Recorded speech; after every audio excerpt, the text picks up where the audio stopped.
अस्सलाम वालेकुम।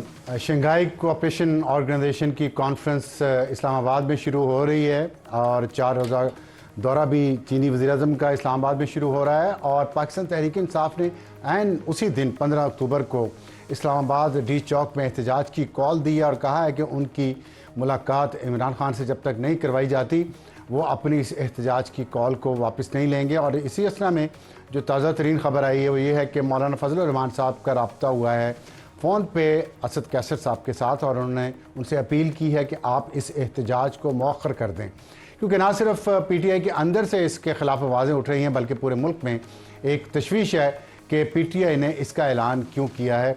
और अभी बिलावल भुट्टो साहब की टेलीफोन पर बात हुई है मियां नवाज शरीफ साहब से और आइनी तरमीम के हवाले से कितना कंसेंसस बिल्ड हो चुका है और कितना हो सकता है इस पर, और यही हमारा आज के मौजू हैं दोनों चीज़ें, आइनी तरमीम और PTI का एहतजाज। ये हमारी टॉप स्टोरी। हमें ज्वाइन किया है शर्जील इनाम मेमन साहब ने, रहनुमा है पाकिस्तान पीपल्स पार्टी, वज़ीर इत्तलात सिंध हैं, और सेनेटर हामिद खान साहब ने जो रहनुमा है पाकिस्तान तहरीक इंसाफ के। हामिद साहब अस्सलाम वालेकुम। मैं आपसे बात का आगाज़ कर लेता हूँ। मुझे ये बताइएगा, आपके अभी जो असद कैसर साहब से रब्ता हुआ है मौलाना फजलुर रहमान का, उन्होंने भी कहा है कि आप एहतजाज मौखर कर दें, 15 अक्टूबर को मुनासिब नहीं है और आपका ज़ाती जो स्टैंड है आइनी तरमीम पे वो हमारे सामने है, लेकिन क्या सिर्फ खान साहब से मुलाकात के लिए इस तरह मुल्क की पूरी रेपुटेशन को पूरे मुल्क की दाव पे लगाना और एहतजाज करना डी चौक पे 15 अक्टूबर को, आप समझते हैं जस्टिफाइड है?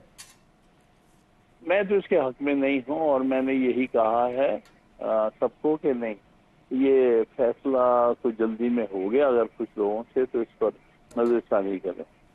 अच्छा, ये बताइएगा कि नजरसानी कब तक हो जाएगी? आज दिन तो पीछे 2 रह गए हैं सिर्फ। मेरा ख्याल है कि हो जानी चाहिए एक दिन में। अच्छा, क्योंकि हुकूमत ने तो इनकार कर दिया है कि वो तो आपकी इस बात को नहीं मानेंगे।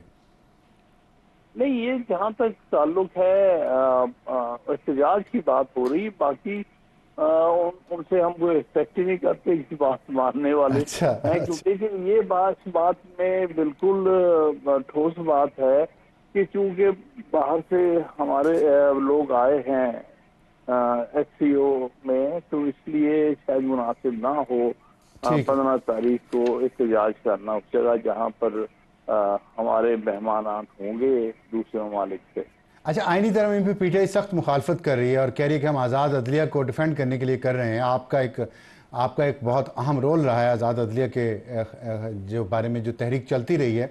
ये बताइएगा कि क्या खदशात के आइनी अदालत के हवाले से, क्योंकि तमाम बड़ी सियासी जमातें जो हैं वो तो इसके हक में, वो चाहती हैं और उनके जो डेमोक्रेटिक क्रेडेंशियल्स हैं उन पे शक नहीं है किसी को, आपको भी शायद ना हो, लेकिन आप कह रहे हैं कि वकील जो कह रहे हैं वो दुरुस्त है, सियासतदान जो कह रहे हैं वो दुरुस्त नहीं है। क्यों? देखिए, बड़ी बात तो ये है, मैं कहना चाहता हूँ, इससे पहले मुझे कभी भी पीपल्स पार्टी के क्रेडेंशियल्स पे शक नहीं था कि उन्होंने जो भी अभी तक मेजर तरामीम लाए हैं वो अच्छी तरामीम थी। जैसे कि 18वीं तरमीम थी ओरिजिनली जब कॉन्स्टिट्यूशन बनाया था, ये वो अपने सारी उम्र के चैन के खिलाफ जा रहे हैं। अब जो ये कर रहे हैं बात कि आईनी अदालत बनाई जाए, आईनी अदालत तो पहले से है, सुप्रीम कोर्ट सबसे बड़ी आईनी अदालत का तो उन्होंने चार्टर ऑफ डेमोक्रेसी में वादा किया है और पार्टीज और लोग इवॉल्व भी होते हैं, वो खत्म हो गया जब उन्होंने ये 18वीं तरमीम तो पीपल्स पार्टी के दौर में आई है ना, उस वक्त नहीं मौका मिला। नहीं, मौका नहीं, उनके पास पूरा मौका था, लेकिन उसमें समझदारी से काम लिया कि 2 आईनी अदालतें मुतबादल नहीं हो सकती। दुनिया के किसी मुल्क में ये चीज नहीं है। 70 मुल्कों में है। बिल्कुल, 70 मुल्कों में ये कॉमन लॉ का निजाम नहीं है। यही तो बात समझने वाली है, क्योंकि मोस्टली लोग जो ये बात कर रहे हैं या तो उन्हें समझ नहीं है कि दुनिया में कौन से निजाम है अदालती, और ना या फिर वो बदनीयती पर कर रहे हैं, ठीक है, ताकि यहाँ पर कोई इंडिपेंडेंट अदालत किसी मामले को जो गैर आईनी हो रही हो उसको रोक ना सके। तो मेरे नजदीक तो कोई ऐसी है ही नहीं। आप अगर जरा भी इस मामले में समझेंगे कि 2 बुनियादी निजाम है, एक कॉमन लॉ सिस्टम है अदालतों का, दूसरा सिविल लॉ सिस्टम है जो कॉन्टिनेंटल सिस्टम है। वहां पर यूनिफाइड सिस्टम नहीं होता अदालतों का, वहाँ पैरेलल सिस्टम चलते हैं 5-6, ठीक। उनमें अलहदा एक कॉन्स्टिट्यूशनल कोर्ट बनाई जाती है कॉन्स्टिट्यूशनल इश्यूज के लिए, और एक और अदालत बनाई जाती है जो किसी भी हमारे ठीक है। मालिक में नहीं होती, जिसको कोर्ट ऑफ कॉन्फ्लिक्ट कहते हैं। ये तो आईनी अदालत पे हमारा आपके हो गए खदशात, लेकिन वैसे जो बाकी चीज़ें हैं इन आईनी तरामीम में जिसमें जजेस के अपॉइंटमेंट है, उस पे और बहुत सारे उसमें मामलात हैं, उन सब पे आपके इख्तलाफात हैं? आप नहीं चाहते कि जजेस के मामला सख्त इख्तलाफात हैं। एक तो बात यह है कि ये जो अचीव किया था सुप्रीम कोर्ट के, यानी पाकिस्तान के चीफ जस्टिस की अपॉइंटमेंट जो है सीनियरिटी की बुनियाद पर हो, ये वोकला की स्ट्रगल तकरीबन 70 साल की है, और इसमें जजमेंट फाइनली जो आई थी वो 1998 में आई थी। उसी की बुनियाद पर फिर 18वीं तरमीम में उन्होंने आर्टिकल 175A में ये अडॉप्ट कर लिए था, ये असूल अडॉप्ट कर लिया था। तो नहीं, तो आप कहना चाहते हैं कि सुप्रीम कोर्ट का जो डिसीजन 1998 में आया था वो हमें सुप्रीम रखना चाहिए पीपल्स विल के, लोगों की जो ख्वाहिशात हैं, पार्लियामेंट जिसको रिप्रेजेंट करती है, पर आईनी बुनियाद पर भेजते हैं। हो सकता है वो एक फैसला गलत हो उसमें, लेकिन आप ये नहीं कह सकते हैं कि वो अदालतें ये नहीं कर सकती, क्योंकि अदालत के सामने तो आइन होता है। इसी अदलिया ने 2 वज़राए आज़म को घर भिजवा दिए, 2 वज़राए आज़म को, एक को नहीं। तो फिर क्या पार्लियामेंट क्यों ना अपना रोल प्ले करे, अपना इख्तियार क्यों ना इस्तेमाल करे? कोई इस पे सॉलिड रीजन तो देना।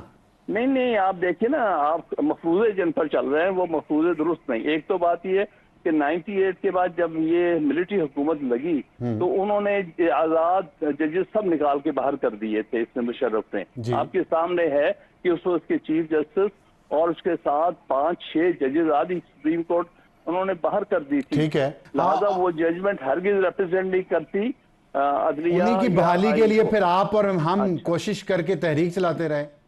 जी, तो फिर चलाई मतलब है वो उस वक्त अच्छे वक्त की बात है। ठीक है। आप दूसरी बात ये कह रहे हैं कि 2 प्राइम मिनिस्टर्स को किया। अब जो पहला वाला मामला है उसमें तो जस्टिफिकेशन थी, इसलिए कि बारहा उनको कहा गया कि आप ये खत लिखें जजमेंट के लिए, एनफोर्स करने के लिए स्विट्जरलैंड। अब उन्हें ये मसला था कि उस वक्त के सदर को नाराज नहीं करना चाहते थे, जिनके बाहर साथे थे, जिनके लिए सुप्रीम कोर्ट ने उनको बारहा ऑर्डर किया था। तो अल्टीमेटली उन्हें कंटेम्प्ट फेस करनी पड़ी, कंटेम्प्ट का फैसला हुआ, जिसकी वजह से वो घर गए हैं। आप समझते हैं इस इतनी सी बात पे मुंतखब वज़ीर-ए-आज़म को घर भिजवा दिया जाए इतने छोटे जुर्म पे? फिर इतने छोटे जुर्म पे असासे तो फिर इफ्तिखार चौधरी साहब के भी बाहर पता चले थे, उनके बेटे भी बहुत इल्जामात थे। देखिए, हो सकता हो तो फिर उनको उनकी सजा दी जाए, लेकिन सवाल ये है कि जो कैसे दी जाए? पार्लियामेंट के पास इख्तियार ही नहीं है सजा का, इसीलिए तो तरमीम आ रही है। नहीं, तरमीम अगर पार्लियामेंट पाकिस्तान में आज तक सिवाय 70 के बाद आज तक नॉन कंट्रोवर्शियल इलेक्शन नहीं हुए पार्लियामेंट। जी बिल्कुल दुरुस्त है। इसलिए आप पार्लियामेंट को वो दर्जा नहीं दे सकते जो कि मसलन हिंदुस्तान में है। तो यही आर्गुमेंट अदलिया पे भी। लेकिन इसका मतलब अदलिया को कमजोर करके कोई फायदा हासिल नहीं होगा। यही होता रहा 70 साल में, बारहा मार्शल लॉ लगे या सिविलियन गवर्नमेंट ने कमजोर करने की कोशिश की।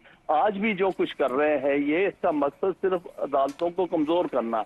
ठीक है, ये बिल्कुल गलत मकसद है जिसके लिए हो रहा। अगर आप रिफॉर्म लाना चाहते हैं तो उसके लिए कौमी कंसेंसस होना चाहिए। हम इस पर बात करने को तैयार हैं। ये रात के अंधेरे में आप तरमीम लेके आते हैं, आप बनाएं। जैसे 18th अमेंडमेंट में 27 मेंबर की कमेटी हर छोटी बड़ी पार्टी को डाल के आपने बनाई थी, और उसने बाई कंसेंसस सारी पार्टी ने इकट्ठे मिलके 18वीं तरमीम की थी। आज क्या मसला पेश आ गया कि रात के अंधेरे में बगैर ड्राफ्ट ड्राइव वो कहते हैं कि आप जल्दी से इस पर वोट डालें। अच्छा पॉइंट आपका, अच्छा पॉइंट है। मैं इस पे कमेंट लूंगा शर्जील इनाम मेमन साहब से। बहुत शुक्रिया सेनेटर हामिद खान साहब हमसे बात करने का। शर्जील इनाम मेमन साहब, आपने सुनी गुफ्तगू, बताइएगा आप रात के अंधेरे में तरमीम क्यों ला रहे हैं और कंसेंसस बिल्ड क्यों नहीं कर पाए जैसा कि 18वीं तरमीम के वक्त किया गया था? बिस्मिल्लाह, मैम शुक्रिया अफसार साहब। पहले तो मैं समझूंगा कि हामिद खान साहब ने जो गुफ्तगू की है वो गलत और हक़ाइक़ उन्होंने पेश किए हैं। मैं एक चीज़ का जवाब देना चाहूँगा जो उन्होंने बात की। पहले उन्होंने बात की जी कि प्राइम मिनिस्टर को अपने प्रेसिडेंट को खुश करने के लिए उन्होंने ख़त नहीं लिखा, इसलिए उनको निकाला गया। नहीं, प्राइम मिनिस्टर ने आइन पे अमल किया, ख़त नहीं लिखा, क्योंकि हमारे मुल्क का आइन ये कहता है कि प्रेसिडेंट जो है और गवर्नर जो होते हैं इनको एक इम्यूनिटी हासिल होती है, इनके खिलाफ किसी किस्म की कोई क्रिमिनल प्रोसीडिंग नहीं हो सकती। वो आइन और कानून कहता है, और उस वक्त वो प्रेसिडेंट थे इसलिए उनके खिलाफ किसी किस्म की प्रोसीडिंग नहीं हो सकती थी, जो कि उस वक्त इफ्तिखार चौधरी की ज़ाती ख्वाहिश थी, ज़ाती एजेंडा था, जिस एजेंडा पे इफ्तिखार चौधरी चल रहा था। इसलिए उसने बज़िद किया प्राइम मिनिस्टर को कि जी आप ये ख़त लिखें। उन्होंने कहा कि मैं आइन का ताबेदार हूँ, मैं इफ्तिखार चौधरी जैसे लोगों का ताबेदार नहीं हूँ। जो दूसरी बात आई कि जी रात के अंधेरे में कोई लॉ पास किया जा रहा है, रात के अंधेरे में बिल्कुल लॉ पास नहीं किया जा रहा। बाकायदा मुख्तलिफ मीटिंग्स हो रही हैं, मुख्तलिफ मीटिंग में PTI के लीडरों को भी बुलाया गया है, सारी पार्टी की जो कमेटीज़ हैं, कमेटीज़ मीटिंग कर रही हैं, ड्राफ्ट पे बैठ रही हैं। अगर PTI खुद बैठने के लिए तैयार नहीं, और कुछ कमेटीज़ में तो PTI ने बाकायदा वहाँ पे शिरकत भी की, और शिरकत के बावजूद जो है उन्होंने अपने जो है वो उसको फिर बैक डोर पे वो उसको मुखालफत भी कर रहे हैं। तो बिल्कुल ओपन है, कोई अभी तक डेट नहीं आई है। जो तजावीज़ PTI लेके आना चाहती है वो ज़रूर आए। हामिद खान साहब ने जिस तरह जुडिशरी की बात कर रहे थे कि जी जो जुडिशरी है वो कोई ज़्यादा सुप्रीम है, सुप्रीम सिर्फ आइन है। लेकिन एक बात हामिद खान साहब की वैलिड है ना, उन्होंने कहा 70 के इंतखाबात के बाद यहाँ कोई ऐसे इंतखाबात नहीं है जो गैर मुतनाज़ हों।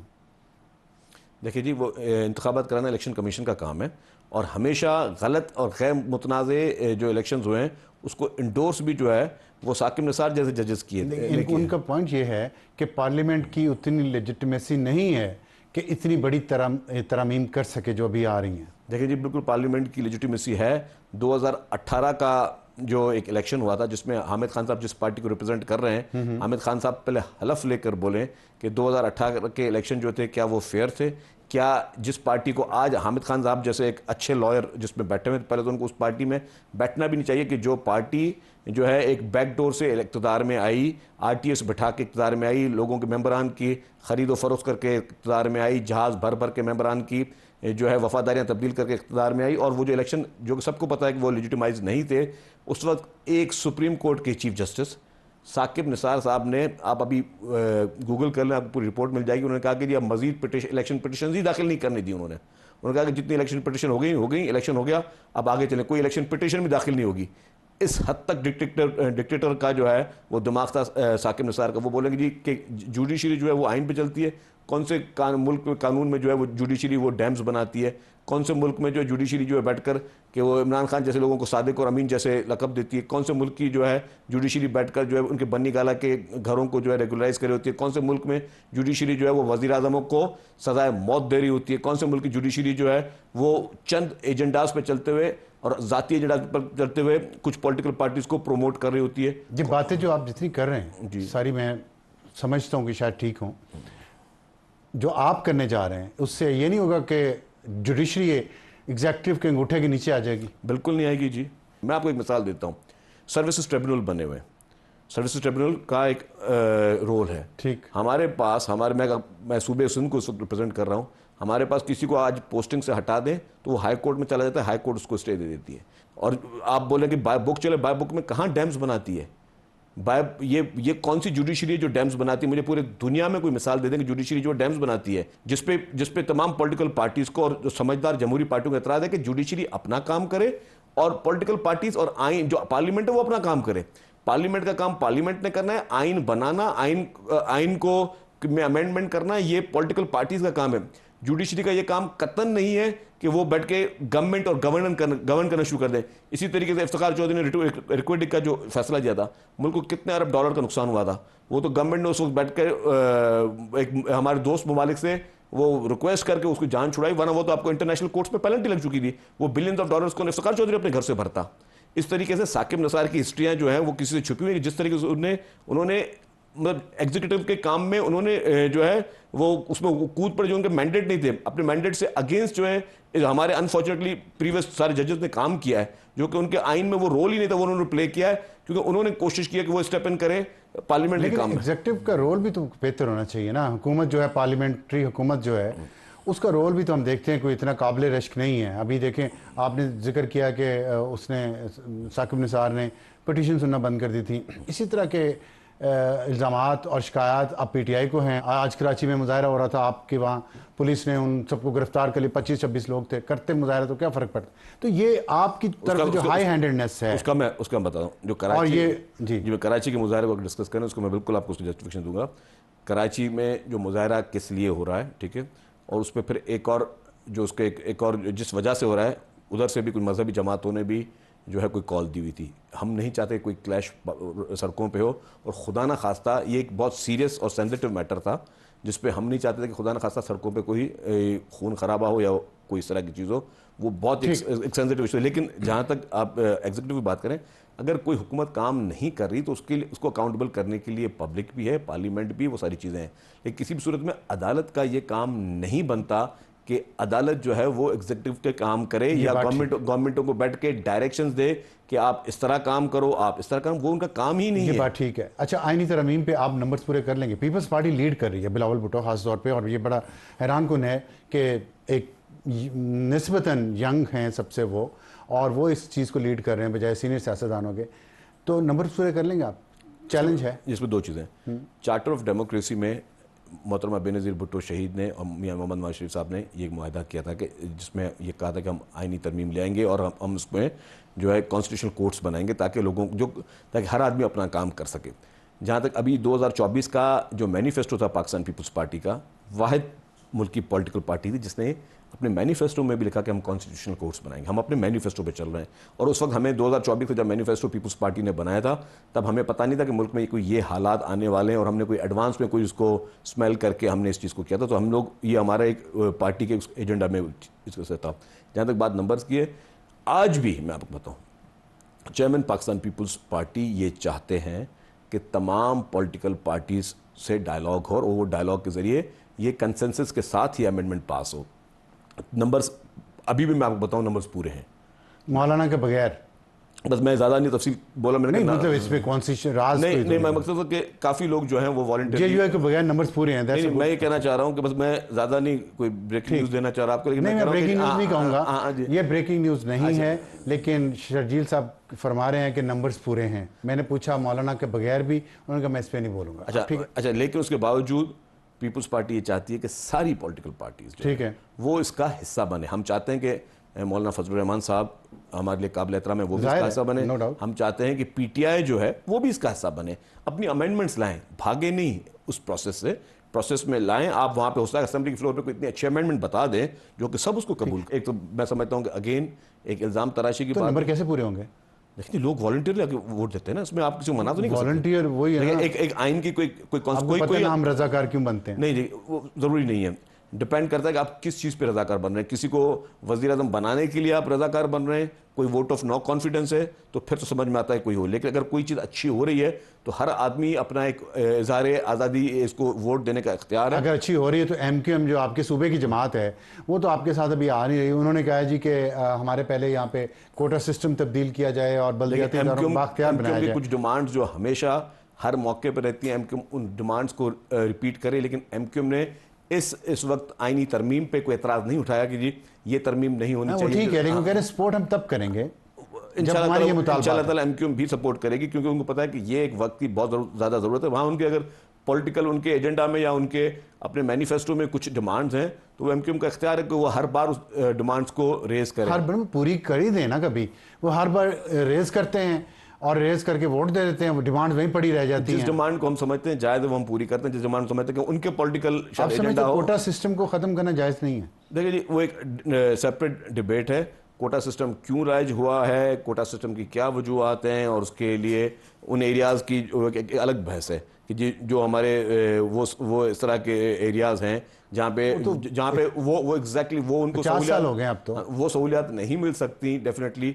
जो 15 साल से आपकी हुकूमत है, आपको देनी चाहिए थी, अब तो दे रहे हैं, 20 साल हो जाएंगे। वो दे रहे हैं। वहाँ पे अच्छी यूनिवर्सिटीज़ भी आ रही हैं, अब आ रही हैं। अब माशाल्लाह इन 15 साल में गर्ल्स कैडेट कॉलेजेस भी बन गए खवातीन के लिए। पाकिस्तान में पहली मरतबा खत्म हो सकता है, इन फ्यूचर खत्म हो सकता है। नहीं, इन फ्यूचर से जब हम 100% उस स्टैंडर्ड पे ले आए।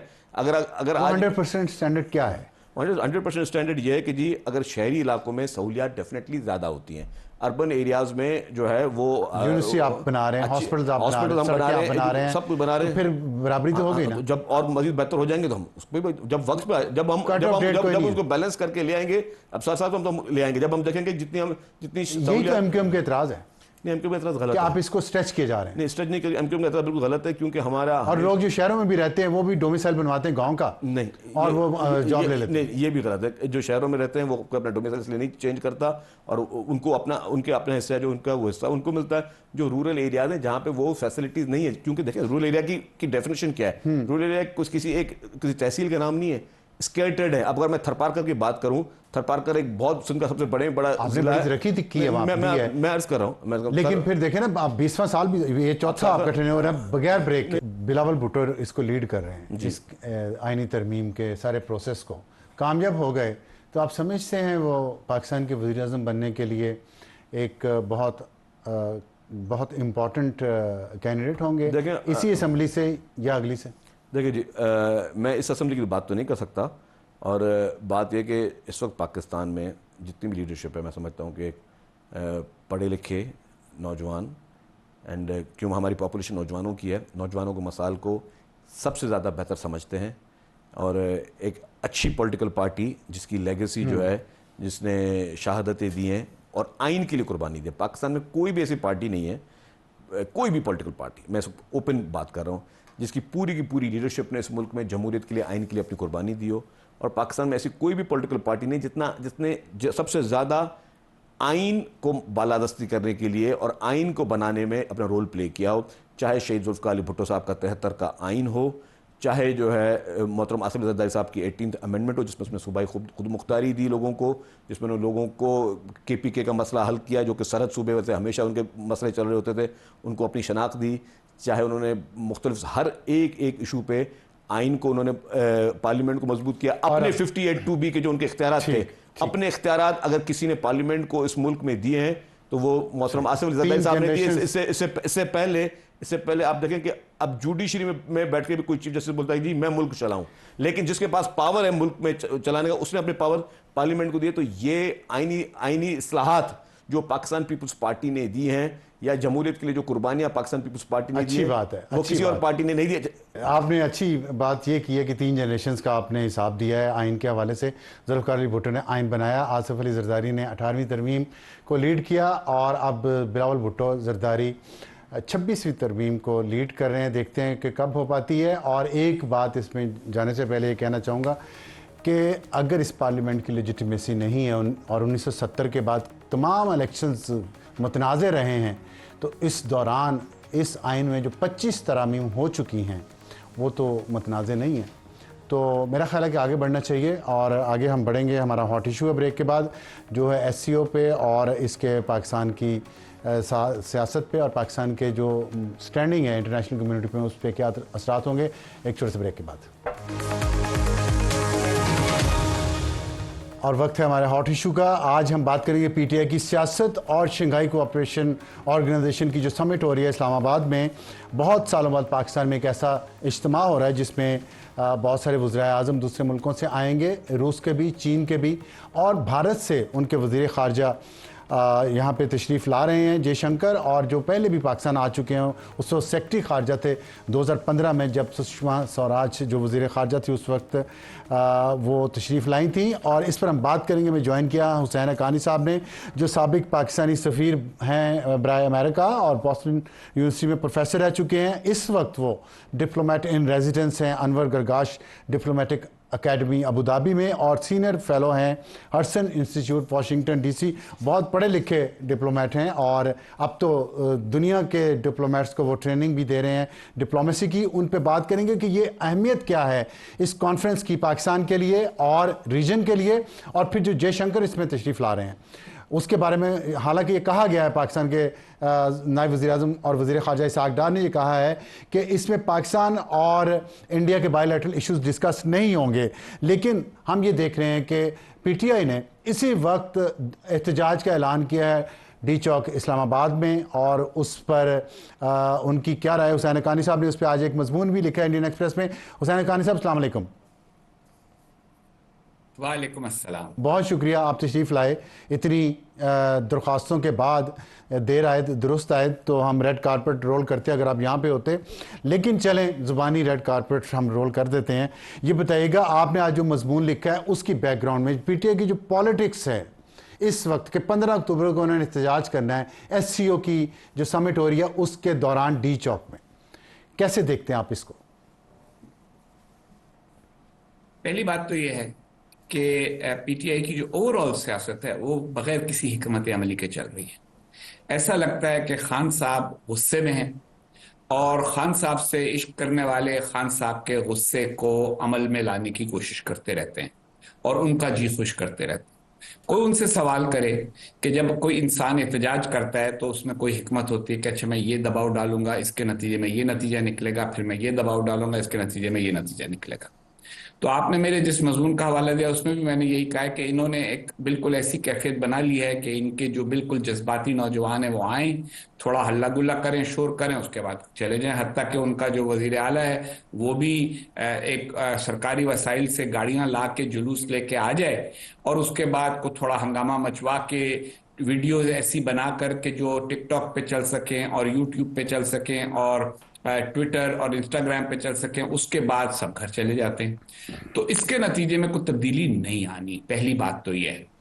और खान साहब को इस मामले में गौर करना होगा, जो उनकी सलाहियतों से बहुत मावरा चीज है कि हिकमत अमली कैसे बनाएं, क्योंकि सियासत में तो लड़ना और मिलना, बातचीत करना दोनों साथ साथ तो चलता आप कहना ये चाह रहे हैं कि तो सियासत में गुस्सा नहीं चल सकता, तो फिर असूल पे बंदा कैसे खड़ा रहे? सियासत में एक आध मिनट गुस्सा आ जाता है, 2-4 मिनट गुस्सा आ जाता है, लेकिन तारीख ये बताती है, और मैं तारीख का तालिब इल्म हूं, कि जिन्होंने भी गुस्से को सियासत बनाया है उनकी सियासत उन्हीं के गुस्से के में भक की तरह उड़ गई है। तो ये तो मेरा उनकी सियासत पे तबसरा है। अब आ जाइए एससीओ के ऊपर। जी, शंघाई कोऑपरेशन ऑर्गेनाइजेशन दरअसल चाइना की क़यादत में एक ग्रुपिंग है और चाइना ने इसका इनिशिएटिव लिया था, इसीलिए वो शंघाई कोऑपरेशन ऑर्गेनाइजेशन कहलाती है। इसमें बहुत सारे वो ममालिक शामिल हैं जिनके चीन के साथ अच्छे ताल्लुकात हैं। अच्छा, भारत जो चीन के साथ ताल्लुकात भी रखता है, इख्तिलाफात भी रखता है और अमेरिका के साथ बहुत करीबी ताल्लुकात रखता है, वो भी शंघाई कोऑपरेशन तंजीम में एक अहम मकाम रखता है। और पाकिस्तान को अगर आपको याद हो तो एक जमाने में शंघाई कोऑपरेशन ऑर्गेनाइजेशन में आने से रोकने की ख्वाहिश करने वालों में भारत पेश था। ठीक। पाकिस्तान और भारत के अपने कुछ इश्यूज बहुत पुराने हैं, जिनके बाद मैं तो इस नतीजे पे पहुंचा हूं कि दोनों को गौर करके उन इश्यूज को रिजॉल्व करने की तरफ आना चाहिए, वरना दोनों के लिए मुश्किलात होंगी। लेकिन फिलहाल जो हालत है उसमें शंघाई कोऑपरेशन ऑर्गेनाइजेशन का पाकिस्तान में इजलास होना, सरबराही इजलास होना, पाकिस्तान के लिए एक एजाज की बात है। किसी भी मुल्क में जब कोई इस तरह की कॉन्फ्रेंस होती है तो उस मुल्क के लिए एजाज होता है। भारत के वजीर खारजा का आना इसलिए अहम है कि इस वक्त पाकिस्तान और भारत के दरमियान को बहुत ज्यादा करीबी ताल्लुकात ही बड़े वाजिबी से रह गए हैं। हमारे सफीर नहीं है एक दूसरे के मुल्क में, और दोनों मुल्क क्योंकि पड़ोसी हैं। देखिए, अगर आप अपने पड़ोसी से बात ना करते हो तो पड़ोसी का शोर आपके यहाँ आता है, पड़ोसी की गेंद अगर बच्चे खेल रहे हो उसके सहन में तो वो आपके घर में आती है। तो पड़ोसियों के दरमियान बहुत सारी बातें हैं जो बातें करने वाली होती हैं। इसलिए ये याद रखिए कि बाज़ाब्ता गुफ्तगू कोई ना भी हो तो ये हकीकत कि वो पाकिस्तान आ रहे हैं खुद अपनी जगह अहम है कि इसकी वजह से आइंदा के लिए कभी ना कभी कोई दरवाजे खुल सकते हैं। अगर आपको याद हो तो 1979 में 1989 में राजीव गांधी आए थे सार्क की कॉन्फ्रेंस के लिए, उससे पाकिस्तान भारत के दरमियान बातचीत का कुछ सिलसिला शुरू हुआ था। इस मौके पर हंगामा और एहतजाज करके हम एक तरफ तो पाकिस्तान भारत के दरमियान किसी किस्म की भी बातचीत के दरवाजे को मजीद बंद करने की कोशिश करेंगे, और दूसरी तरफ खुद एससीओ के साथ जो पाकिस्तान के ताल्लुकात हैं उनको खराब करने का बाइस बने। अच्छा, ये मुझे बताइएगा, मैं आपसे पूछना चाहता हूँ, आपने अपने आज के मजमून में भी जिक्र किया जो सिक्योरिटी पैराडाइम है पाकिस्तान की, उसमें इंडिया और अफगानिस्तान बहुत अहम है और उनके साथ हमारे ताल्लुकात हमेशा से ख़राब रहे हैं। इस कॉन्फ्रेंस में अफगानिस्तान को एज ऑब्जर्वर पाकिस्तान ने इन्वाइट नहीं किया, इंडिया ने अपना वफ्द जो है डाउनग्रेड किया और सिर्फ वज़ीर ख़ारजा आ रहे हैं, मोदी नहीं आए। साथ इंडस वाटर ट्रीटी को ख़त्म करने का लेटर लिख दिया है इंडिया ने पाकिस्तान को, जो कि पिछले 65 साल से एक बहुत अच्छा मुआहिदा पूरी दुनिया में समझा जा रहा है। आप कह रहे थे सियासत में गुस्सा नहीं होता, तो सफारतकारी में जो हमें गुस्सा नज़र आ रहा है दोनों तरफ में, ख़ास तौर पे इंडिया की तरफ से, आप समझते हैं वो जस्टिफाइड है इंडिया की तरफ से? अब जैसे कि कश्मीर मेरा ये में ख्याल है कोई ऐसी वाजे ख्याल है कि हाँ, जी मेरा ये ख्याल है कि इंडिया में जो बहुत ही ज्यादा मुतशद्दिद सोच रखने वाले लोग हैं वो पाकिस्तान के अंदरूनी हालात की बेचैनी से फायदा उठाना चाह रहे हैं और वो ये चाहते हैं कि जब पाकिस्तान पर इतना अंदरूनी दबाव हो तो हम कुछ उनके ऊपर बैरूनी दबाव बढ़ा दें और उसके नतीजे में हमें कोई वो कंसेशंस मिल जाएं जो हमें मामूल की डिप्लोमेसी में शायद ना मिल सके। तो आप कहना ये चाह रहे हैं कि पीटीआई जो इस वक्त कर रही है वो उसका डायरेक्ट फायदा इंडिया को हो रहा है पाकिस्तान पे दबाव बढ़ाने में? देखें, जो मैं कहना चाह रहा हूं वो मैं कह गया। अब क्योंकि आप वहां बैठे हैं और मैं डिप्लोमेटिक एकेडमी में बैठा हूं, तो इसलिए मैं उस तरह नहीं कह सकता जिस तरह आप कह सकते। लेकिन आप सीनियर जर्नलिस्ट भी रहे हैं ना हमारे। आप जिस तरह कह सकते हो हाँ नहीं, मगर मैं उस तरह नहीं कहता जिस तरह आप कहते हैं। मैं हमेशा लहजा बहुत नर्म रख के कहता हूँ। उनकी बेवकूफियां कह लें, उनकी गलतियां कह लें, उनकी वजह से पाकिस्तान पर बैनुल-अक़वामी दबाव बढ़ाने के हालात पैदा किए जा रहे हैं। पहले को पाकिस्तान की सूरत हाल बैनुल-अक़वामी तौर पे अच्छी छोड़ के नहीं गए थे खान साहब। अमेरिका के मामले में तो आपको उनका पता ही है कि उनका जब जी चाहता है वो जाके ट्रंप के साथ बैठ भी जाते हैं, लेकिन जब चाहते हैं तो वो हकीकी आज़ादी अमेरिका से ही लड़ने की बातें भी करते हैं। नाम सफारतकार का लेके कि जी उसने हमारे यहाँ सफारतकार को ये कहा वो कहा और इस किस्म की बातें, ये सफारतकारी में नहीं होती। मतलब ये कि जो चीज़ थड़े पे बैठ के होनी चाहिए वो अगर आप सिफारत के ऐवानों में करना शुरू कर दें तो फिर बैनुल-अक़वामी ताल्लुकात का हाल को बहुत अच्छा नहीं रहेगा। हर मुल्क एक दूसरे से लड़ ही रहा होगा। अब अगर एक कॉन्फ्रेंस हो रही है, अच्छा एहतजाज 15 को ना करें, आप 20 को कर लें तो कोई क़यामत नहीं आ जाती। आज तक कभी हुआ नहीं है 1947 से अब तक, और उससे पहले भी अंग्रेज के खिलाफ भी ऐसा नहीं हुआ। अगर आपको याद हो, अंग्रेज ने भी बर्र-ए-सग़ीर इसलिए छोड़ा कि गांधी ने सिविल डिसोबीडियंस की कैंपेन चलाई और कायदे आजम ने उस पर दूसरी तरफ से दबाव डाला। अंग्रेज जो है वो किसी जुलूस, जलसे, एहतजाज और धरने की वजह से बर्र-ए-सग़ीर से नहीं गया, अपनी माशी कमजोरी की वजह से गया। तो ये बात जब नहीं समझ में आती लोगों को, वो मुजाहिरे को, जुलूस को, जलसे को, धरने को और हंगामे को ही अपना मकसूद समझने लगते हैं, तो फिर उनको बड़ी बड़ी बातें समझाना बहुत मुश्किल हो जाता है। उन्होंने इंस्टेबिलिटी तो क्रिएट कर दी है ना कम से कम, लेकिन आप कह रहे हैं अल्टीमेट सक्सेस उन्हें नहीं मिलेगी। बिल्कुल नहीं मिलेगी। और इंस्टेबिलिटी भी देखिए, ये इंस्टेबिलिटी भी एक क्लाउड की शक्ल में है ना, एक बिल्कुल भाप है। ये मैंने उसमें मजमून में ही ये भी लिखा है कि ये पॉलिटिकल नॉइज है। अगर आप देखें तो रोज आप, क्योंकि सोशल मीडिया मौजूद है, लेकिन आप मुझे बताइए कि डे टू डे जिंदगी में लोगों की कितना फर्क उससे आ रहा है। फर्क अगर पड़ता है लोगों की जिंदगी में तो वो तो कीमतों से पड़ता है। कीमतों में अगर इस्तेहकाम आ जाए तो लोगों को, जुलूस से तो आप ये कायल नहीं कर सकते कि नहीं नहीं नहीं तुम्हारी कीमतें तो चीजों की अच्छी हो रही हैं लेकिन तुम्हारे हालात बड़े खराब हैं। जब तक खान नहीं आएगा तब तक पाकिस्तान नहीं ठीक होगा। तो ये जो खान नहीं तो पाकिस्तान नहीं वाला नारा है, ये उन लोगों के लिए तो ठीक है जिन्होंने अपने दिमाग बंद कर दिए हैं, जिनके बारे में कलाम पाक में आया है कि सुम्बुन बुकमुन उम्युन फहुम ला यफ़क़हून। उन्होंने समझ नहीं है, कुछ नहीं करना, बस वो मोहब्बत करते हैं एक आदमी से, लेकिन असर पड़ना नहीं है, इससे वो ज्यादा एक्सपोज हो रहे हैं, दबाव उतना नहीं हो रहा। आप मुझे बताइए कि क्या अमेरिका को पाकिस्तान पे नया दबाव डाल रहा है? वो कोशिश कर रहे हैं लेकिन अमेरिका की तरफ से कोई दबाव नहीं डल रहा। ठीक है, 2 कांग्रेसमैनों से खत लिखवा लिया, 5-10 और से उनको चंदा देके उनसे कहलवा ली बात, फर्क कोई नहीं पड़ रहा। मेरा यह ख्याल है कि इस वक्त इस किस्म के काम करने की बजाय कौम को इकट्ठा करने का है, लोगों से बातचीत करने का है।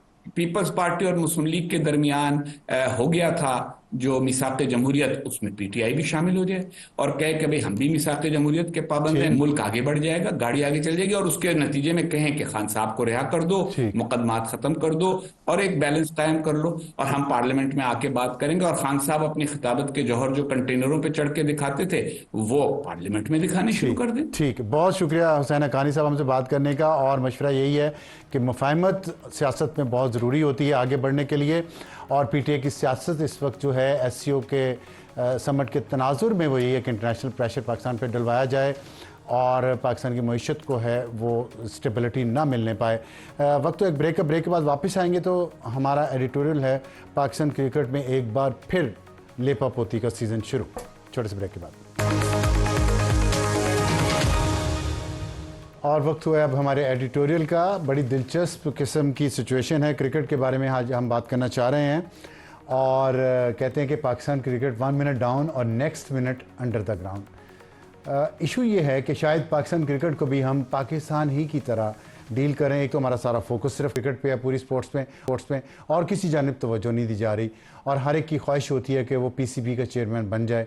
पता नहीं क्यों उसमें इतनी कशिश क्यों है, लेकिन इशू ये है इस वक्त के मेरा ख्याल है कि पाकिस्तान के वज़ीर दाखिला मोहसिन नकवी साहब जो कि सेनेटर भी हैं और काफ़ी मेहनत से बहुत सारा काम कर चुके हैं और बहुत सारा काम कर रहे हैं, अब वो पाकिस्तान क्रिकेट बोर्ड के चेयरमैन भी हैं, तो दोनों अतराफ़ उन पर बोझ बहुत ज़्यादा है।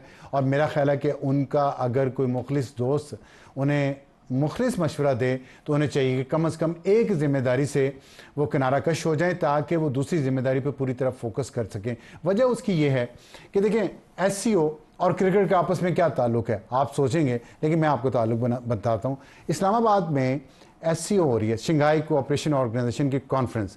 12 ममालिक के वज़ीर आज़म यहाँ पे आ रहे हैं या 7 के, मैं शायद गलत कह रहा हूँ। और उन वज़ीर आज़म के आने के लिए इस्लामाबाद का वो इलाका जहाँ पे उन्होंने होटल से लेके उस कॉन्फ्रेंस हॉल तक जाना है उसको साफ़ सुथरा करके लेपा पोती करके खूबसूरत कर दिया गया है। लेकिन उस लाइन के उस तरफ इस्लामाबाद खूबसूरत है, इस तरफ इस्लामाबाद सही है।